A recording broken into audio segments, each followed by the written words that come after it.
All right, we've been going through 1 John chapter 2, verse 15. Love not the world, neither the things that are in the world. And then he sets this very clear parameter. If any man love the world, the love of the Father is not in him. And so he goes on and he defines the love of the world, and we talked about each one individually. For all that is in the world, the lust of the flesh, the lust of the eyes, and the pride of life is not of the Father, but is of the world. So he draws this very clear distinction.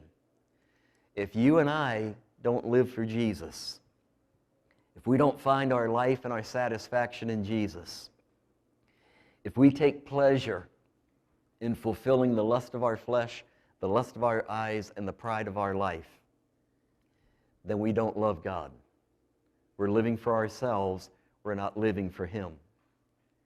And so we talked about each one of those three, and then last week we talked about how to defeat the lust of the flesh. We went through 5 principles. And tonight we're going to talk about the lust of the eyes. How do we live in victory over the lust of the eyes? Because the Bible is very clear and very specific. I put in your notes 3 dangers of the lust of the eye. Number 1, it impassions the lust of the flesh, especially covetousness and discontentment. And I've mentioned before, and I think we can all agree, the biggest problem with the lust of the eye is that we see what we don't have. And human sinful nature is such that the grass is always greener. And sometimes we don't realize how good we have it and how what God has given us is the blessing of the Lord, not what we see with our natural eye. And so I put there, it impassions the lust of the flesh, especially covetousness and discontentment. Because we think, well, why do they have that? Why don't I have that? Gee, if I had that, I would be happy. And it starts that whole cycle of covetousness, and it's all because of sensory data that came in through our eye gate. And so the lust of the eyes is something that's very insidious, very carnal, very dangerous. Look at Genesis chapter 3, verse 6. When the woman saw that the tree was what? Good for food, lust of the flesh, pleasant to the eyes, lust of the eyes, a tree to be desired to make one wise, she took of the fruit thereof. But what empowered?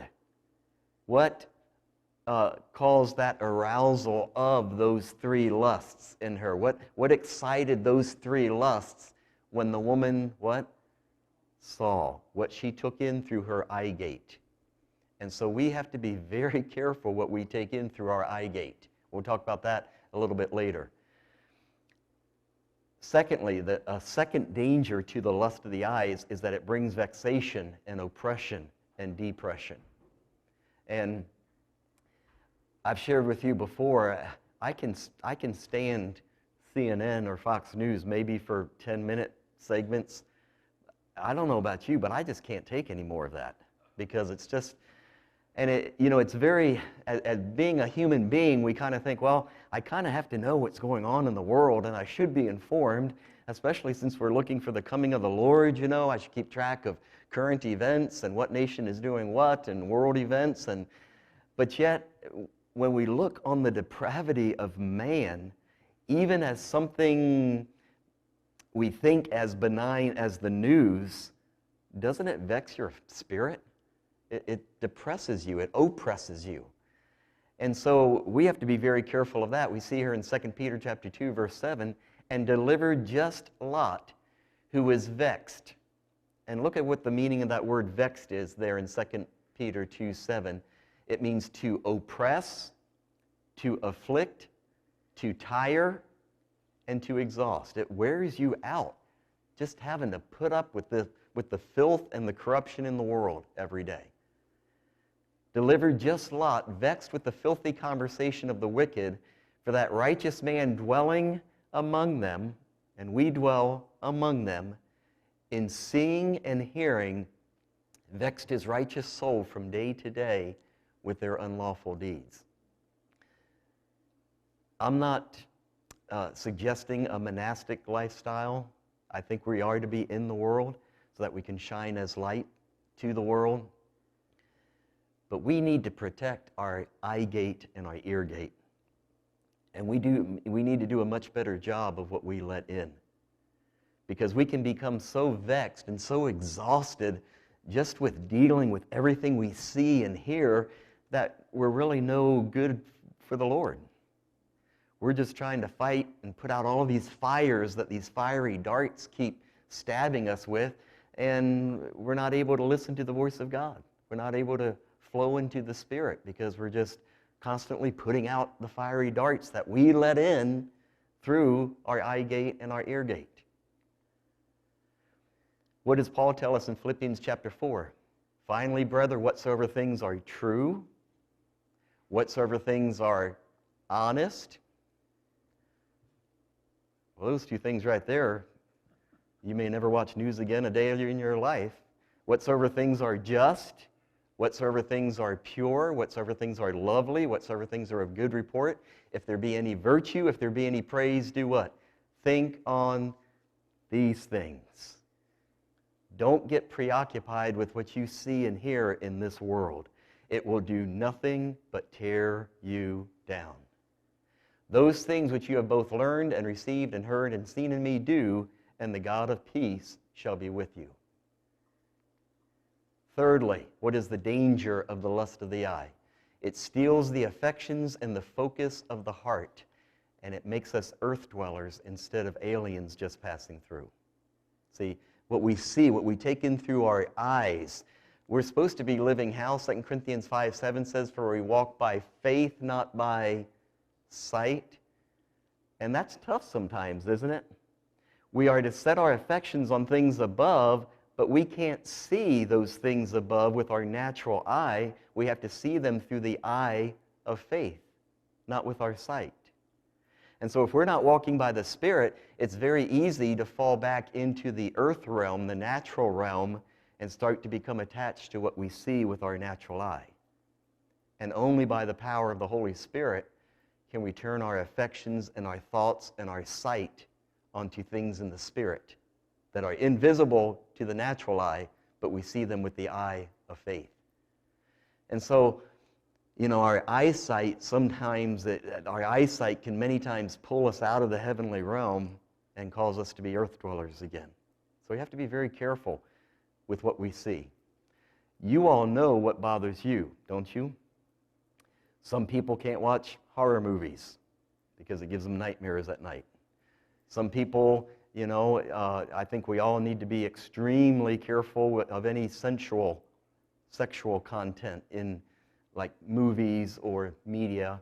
I think we all need to be very careful with movies that show a lot of, you know, dark, occultic or satanic overtones, or things where there's a lot of lying and manipulation or crime or just rampant violence or things like that. We don't need to be taking that stuff in. That stuff will vex you. It will wear you out. It will tempt you. It will arouse earthly passions in your heart. So why even go there? Don't let it in. And I think that's one of the things that we really need to concentrate on more. Don't let your eyesight pull you out of the heavenlies back down to earth, to where you're an earth dweller and an earth lover. All right? Look at what Jesus said about this, Matthew 5:29. And the rest of these verses really need very little commentary, but they're very powerful as we read through them. If thy right eye offend thee, do it what? Pluck it out. Cast it from thee, for it is profitable for thee that one of thy members should perish, and not that thy whole body should be cast into hell. Now, what do you think about this? Do you think Jesus was serious? Do you think he was trying to let us know, I'm serious about what I'm saying here? And so, basically, what he's saying is, what offends you? You know, for some, it may be a romance movie. For some, it may be a horror movie. And I'm picking on TV or movies here a little bit just because it's just a good example of what we see. You know, I don't know where you all go or what you all are exposed to during the day, like on the job or something like that, or at the store, and what you might be seeing or taking in. So if we just keep it in the confines of media for the sake of discussion, you know what you can watch. You know what trips you up. How many of you ladies go into a shoe store and your eye sees it and you gotta have it, right? And how many men are just the same way? You go into Best Buy and you see something, or you go into Lowe's and you see it and you just gotta have it. Well, we all know the areas in our lives where we need to kind of stay away and be careful and restrict what passes through our eye gate. And he says here, do whatever it takes. If there's something that you see or hear that you know will lead you into sin, cast it far from you. Make a covenant with your eyes. I will not look on that. And when I'm exposed, I'll turn around and walk away. 1 Peter chapter 2, verse 11, Dearly beloved, I beseech you as strangers and pilgrims, abstain from fleshly lusts, because all they're going to do is what? War against your soul. Your prayer life is going to be less effective. Walking in the Spirit is going to be less effective. Reading the Bible is going to be less effective. Witnessing to your coworker is going to be less effective. You know why? Because you're so busy fighting these lusts that have been stirred up and aroused through what you saw passing through your eye gate. When he says there to abstain from fleshly lusts, I didn't put the definition in there, but that word abstain means to stay far away from. Keep a distance from. So whatever it is in you that gets aroused or stirred up or provoked to lust, to anger, to bitterness, tempted to lie, tempted to cheat, no matter what it is, stay far away from those triggers in our life. And don't let them pass through our eye gate or ear gate. Abstain from fleshly lusts. Just know, if I partake of this, if I look upon this, the next hour is going to be sheer agony as I try to resist the sin that has now been excited and stirred up in me. So just stay far away from it in the beginning. Don't even go there. Why start that battle? 2 Timothy chapter 2, verse 3, Thou therefore endure hardness as a good soldier of Jesus Christ. And the example of what he was using, and remember, he's talking about soldier life back then, not soldier life as we know it today, which here in America can get kind of cushy at times. We're talking about soldiers back then, and what he's saying is the great thing about soldiering, they never have to go to the store and buy their food. They don't have to cook their own food. That's all taken care of. They don't have to go home and cut the grass. They don't have to worry about what to wear. They're told what to wear. It's provided for them. And so all of these things that normal people do just to manage life in this earth existence, they are free from in the army because it's all taken care of. Why is that so? Because the army wants them to concentrate on one thing, killing the enemy. And the army doesn't want them bothered or taken up or distracted with the cares of managing the earth life. And so the earth life is taken care of for them so that their focus and concentration can remain on one thing only. And he's saying that's the way we need to live. No man that warreth does what? Entangleth himself with the affairs of this life. And there's so many things we see and hear. On radio, on TV, on the internet. Well, you got to do this, or you got to have this, or you have to purchase this, or you have to have this in place, or you have to have, all these pensions and insurances, and you've got to do this as a backup plan, and you got to have all of this in place in your life, and pretty soon all those tentacles just wrap themselves on all those cares and all of those things that you just have to have that the world is telling you. Turn it all off, man. Don't let those tentacles entangle you and wrap themselves around your heart. They will strangle the life of God out of your heart and mind. We have one responsibility in this life, to fear God and keep His commandments. I'm not saying, and you know me well enough to say, I'm not saying to neglect getting insurance or to neglect, planning for your retirement years. I'm not saying that. I'm just saying we've got to keep our heart free from entanglements. And we can't become so involved in the affairs of this life that our spiritual life suffers. So be careful what comes through your eye gate and ear gate. Psalms 101 is really neat. It's a neat perspective on the lust of the eyes. Psalms 101, verse 2. I will behave myself wisely in a perfect way. O when wilt thou come unto me? You know, a lot of times God doesn't come to us because we don't know that He's there, because we're so distracted and caught up with what we've seen and heard that we can't even sense His presence. And so He's kind of in this quandary of, oh, when wilt thou come unto me? I will walk within my house with a perfect heart. He's saying here, I want to have a perfect heart before the Lord because I want to see Him. I want to experience Him. I want Him to come and fellowship and commune with me. And so therefore, I'm going to prepare my heart to receive His presence and to know His presence. How do I do that? Verse 3. I will set no wicked thing before my eyes. See, He knows here what He lets into His eye gate is only going to stir up trouble. It's going to vex Him. It's going to oppress Him. It's going to tempt Him.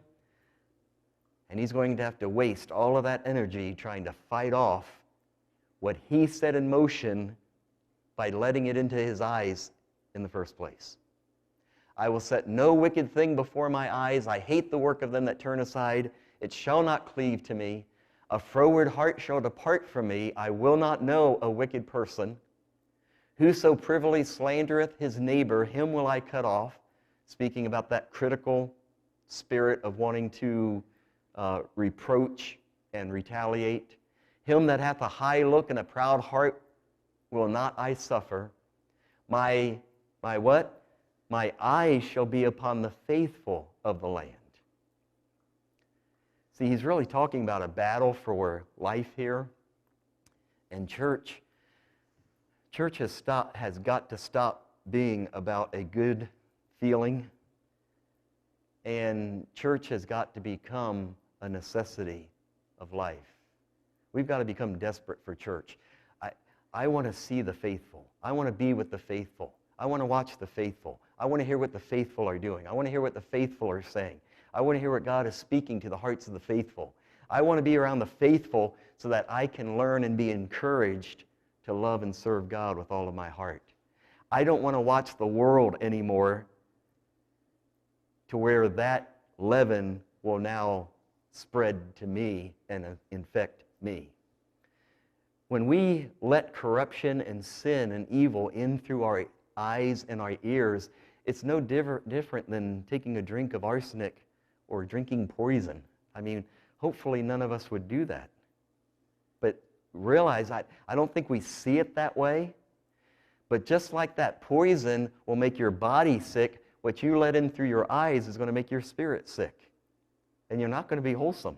You're not going to be well spiritually. And so he's saying here, I am done with seeing everything that the wicked are doing. I want to see what the faithful are doing. I want to be encouraged. I want to be provoked. I want to be inspired. He that worketh deceit shall not dwell within my house. He that telleth lies shall not tarry in my what? I don't want to watch people lie. I want to watch people tell the truth. I want to watch people be honest to their own hurt. I want to watch people who I can count and depend upon their word. That's who I want to be around. That's what I want rubbing off on me. That's the kind of peer pressure I want to be around. I want to be ready when Jesus comes back, so I want to be around people that are going to help me and provoke me and encourage me to be ready. Matthew 6, verse 21, for where your treasure is, there will your heart be also. The light of the body is the what? Eye. Boy, this verse, if any other verse talks about how spiritually sick you can get from letting things in through the eye gate that shouldn't be there, watch what this says. The light of the body is the eye. If therefore thy eye be single, thy whole body shall be full of what? Full of light. So where's your gaze? What are you watching? What are you looking at? What fascinates your eyes? You know, sometimes when we think of Lot's wife, we think, how in the world could that woman turn back and look? I mean, think about it for a moment, especially you moms out there. Do you realize how close her virgin daughters came to being defiled in unimaginable evil ways at the hands of the men in the city? I mean, remember, Lot was willing to turn over his virgin girls to spare the angels. That's a whole nother story. But as a mom, as someone who gave life to these daughters, wouldn't you be so happy to be running out of that city and getting away from that kind of evil, that there would be nothing inside of you that would even want to look back? Don't you think you would want to run as fast as you could and never, ever look back? But yet, the thing that we have to guard against is, you know, it's like going down the road and seeing an accident or seeing someone hurt or injured or possibly even killed. And, you know, it's one of those moments where you don't want to look at it, but you can't help but look at it. You know what I'm talking about? And I think we run into the same thing in this life, to where we know it's evil. We don't want to look at evil, but I got to look at it. Got to see what they're doing. You know, it's just, the curiosity is driving me crazy. Maybe I need to be informed more or better about what they're doing. Or, no, the light of the body is the eye. If you keep your eyes single upon God, single upon what is supposed to be coming through the eye gate and the ear gate, your whole body will be full of light. But if your eye be what? Evil, your whole body shall be full of darkness. If you're looking at that stuff, if you're thinking about that stuff, you're letting poison into your soul. It is killing you. Why even let it in the first place? If therefore the light that is in thee be darkness, how great is that darkness? I think we need to realize as Christians that though we don't necessarily seek a monastic lifestyle, I think we need to really put a much stronger guard over what we see and hear. Not that the evil can overtake the Jesus inside of us. We know that's not true. And so it has nothing to do with Jesus or the power of God or the Holy Spirit within, but it has everything to do with the weakness of our flesh. And until we are free from this weak flesh that we carry around every day, every hour, then we need to take precautions. Because it won't be the Spirit of God inside that fails. It will be our own flesh that fails if we don't take these precautions. Psalms 119, verse 37, he prays, "Turn away my eyes from beholding vanity, and quicken thou me in thy way." Hebrews chapter 12, verse 1, "Wherefore, seeing we also are compassed about with so great a cloud of witnesses, let us lay aside every weight and the sin which doth so easily beset us." And it doth so easily beset us because of everything we see and hear. "Let us run with patience the race that is set before us, looking unto" who? Jesus, the author and the finisher of our faith. That's where we keep our eyes, on Jesus, on the Word of God, meditating upon it day and night. "Who for the joy that was set before him" did what? Endured the cross. Look at the power of keeping your eyes where they're supposed to be. If you keep your eyes where they are supposed to be, you can endure even the cross. You see how much power there is in keeping our eyes fixed where they're supposed to be? Hebrews chapter 11, verse 24, "By faith Moses, when he was come to years, refused to be called the son of Pharaoh's daughter, choosing rather to suffer affliction with the people of God than to enjoy the pleasures of sin for a season." All right, so what are we going to choose here? Affliction, the whip, or pleasures of sin? Let me think. "Esteeming the reproach of Christ greater riches than the treasures in Egypt, for he had respect unto the recompense of the reward. By faith he forsook Egypt, the status, the wealth, the position, the authority, the power, not fearing the wrath of the king, for he endured. How did he endure?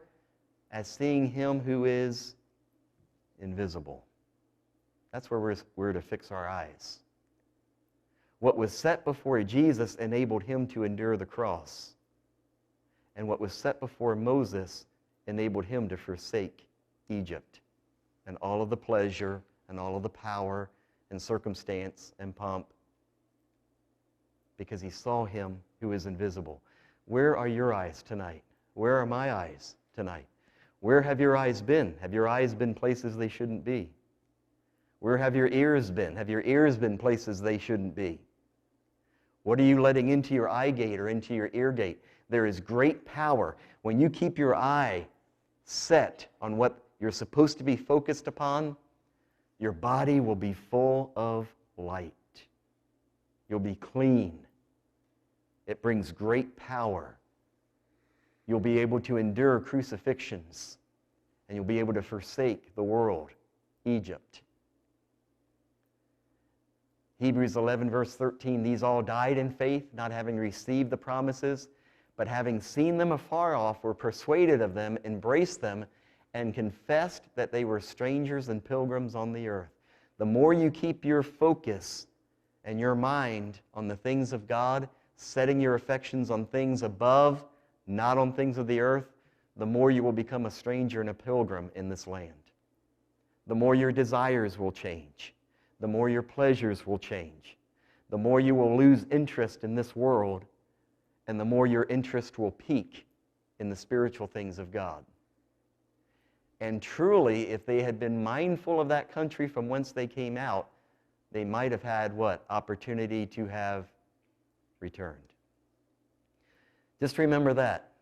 If I partake of this, if I think about this, if I let this in my eye gate or in my ear gate, I am taking one step closer to returning to Egypt and to the power of Pharaoh and to the power of the enemy of my soul.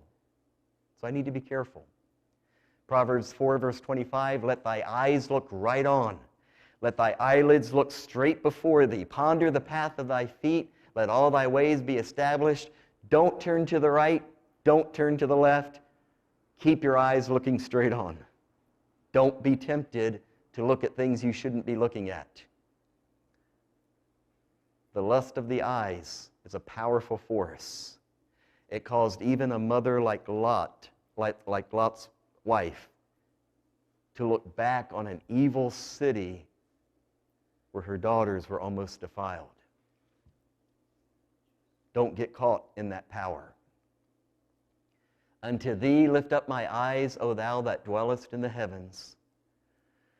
Behold, as the eyes of servants look unto the hand of their masters, and as the eyes of a maiden unto the hand of her mistress, so our eyes wait upon the Lord our God until that he have mercy upon us.